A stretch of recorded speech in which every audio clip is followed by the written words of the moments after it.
All right, Ethan joining the show now is Putnam County Sheriff Robert Langley. How are you, sir? Hi, Robert. Good morning. Hope everyone's doing well. We appreciate you coming on. Thank you for your time. Thank you for having me here. So Ethan and I were playing catch-up, but what got our attention was this mailer. I have relatives in Putnam County that were all telling me about this piece of mail that was sent out making allegations against your opponent, Kevin McConville, for being racist and discriminatory. And there was an old court case that we used in the letter that has specific allegations against him. We had him on the show yesterday, and he said he's not racist. He was removed from that lawsuit by the judge and basically cleared of the scandal.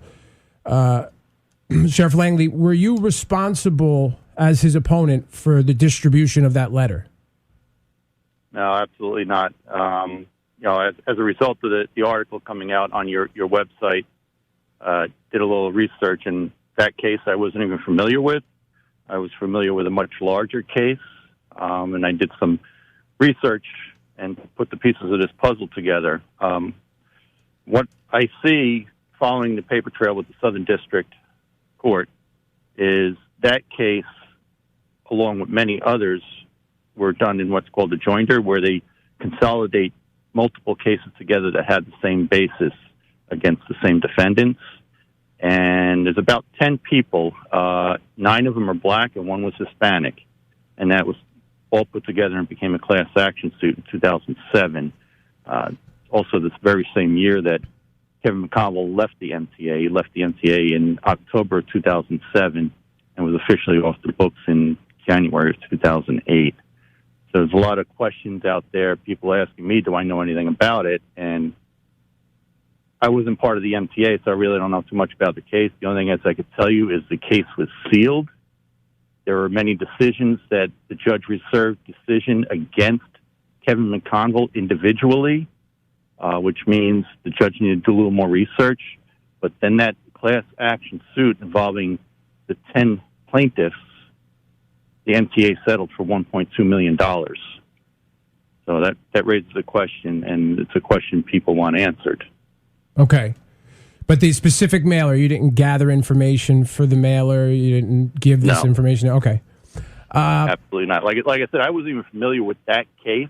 Right. Until, like you had on your website, somebody told me they heard the story on I-95. I went to your website to try to find the audio, and I couldn't find that. But then I saw the printed article and was able to figure out what case it was from that. And other people talking with them, actually an individual who is part of my grassroots campaign actually received that mailer the other day. So they were unaware of it? That is correct. Okay. Then there's something about the return address. I'm told that there was no return address on some of the mailers, and then others had a return address of Certified Contracting Services on Tomahawk Street in Mayapack. Do you have a relationship with them? I know there's some groups that are running PACs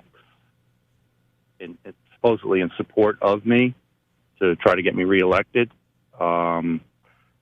Certified Contracting. I think that might be one of the groups that's running a PAC. Okay. Now, your opponent, Kevin McConville, I don't know if you got a chance to listen to the interview, but he said he didn't want to play dirty politics and then immediately listed some things that he was saying about you. I just want to run those off and see what you have to say about them. He said that you are named in a number of lawsuits, one of which is a wrongful death suit. Is that any of that true? Okay. That type of lawsuit is much different than the type of lawsuit that Kevin was involved with. Kevin was personally responsible for his conduct in those lawsuits that he was named in and individually cited. I am cited in my official capacity because I am the employer of members of the department. So there is a lawsuit. It's Toronto versus Putnam, and I'm very confident that that case will be dismissed based upon the evidence and the medical records. Okay. Putnam County Sheriff Robert Langley joining the show. He also said that you've tape recorded public officials from your department cell phone, and then said 106 of the department's cell phones are tape recorded, and he raised concerns about crime victims and witnesses being tape recorded. What do you say about that? Recording of phone calls by law enforcement agencies is a common practice. It's nothing new. It's been around since the technology has been there. It's nothing nefarious with that. The official that called me, if they had wanted to have a private conversation, they could have met me in person, or they could have asked me to call from a secure line, which is also another common practice in the law enforcement field. He's making something out of this that doesn't exist. So, again, there's nothing nefarious. All our cell phones have the capability of recording phone calls. It's technology that's built into phones. Can you give us your vision as, you want to be elected on Election Day and continue your work as Putnam County Sheriff? What is your continued vision for the county? My continued vision is for the department to grow, to meet the needs of the population of this county. Currently, the department is understaffed for the population that we have. Just to give you an idea, Putnam County is just under 100,000 residents, and the state standard is 3 officers for every 1,000 residents. Putnam County, we're putting 1 officer out for every 8,000 residents.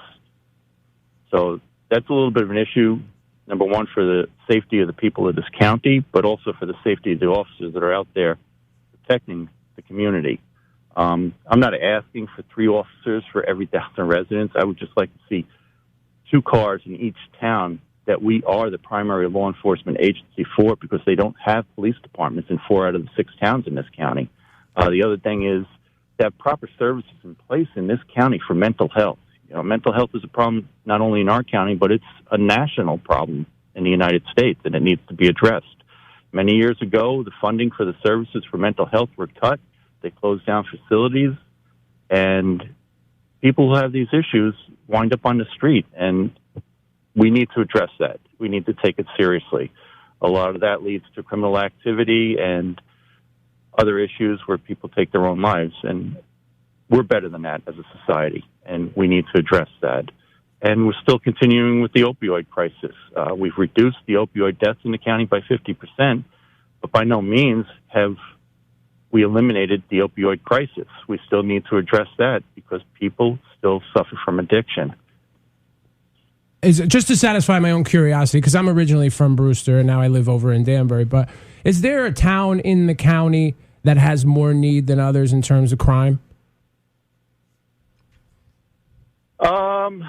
I would say Carmel probably has the most activity, and that's really because of the population.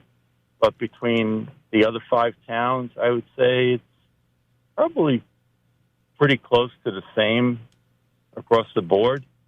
And, just reminding that law enforcement, just your mere presence reduces bad behavior, whether it's criminal activity or traffic violations. So by having the cars out there, we reduce that bad behavior and just make the community safer.